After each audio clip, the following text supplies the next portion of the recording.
Hadicha Sulaymonova O'zbekiston va Markaziy Osiyodagi birinchi ayol huquq fanlari doktori. U O'rta Osiyo davlat universiteti, hozirgi O'zbekiston Milliy universiteti yuridik fakulteti dekani bo'lgan.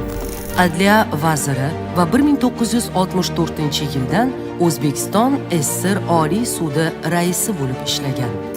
Sulaymonova ko'plab qonun hujjatlarini ishlab chiqishda ishtirok etgan va jinoyat huquqi bo'yicha o'zbek tilida birinchi darslikni yozgan. Hadicha Sulaymonova 1958-yilda sud ekspertizasi ilmiy tadqiqot institutini tashkil etish bo'yicha tashabbus ko'rsatgan. Xorijiy mamlakatlar bilan do'stlik va madaniy aloqalar jamiyatlari ittifoqi huquq bo'limi vitse-prezidenti, Sovet tinchlik qo'mitasi va Sovet ayollari qo'mitasida ishlagan. Hadicha Sulaymonova o'z orzusiga ergashib, an'anaviy erkaklarga xos soha sanalgan yuridik sohasida muvaffaqiyat qozongan.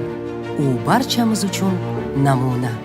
Uning jasorati va qat'iyati tufayli bugun biz o'z taqdirimizni tanlashda erkinmiz.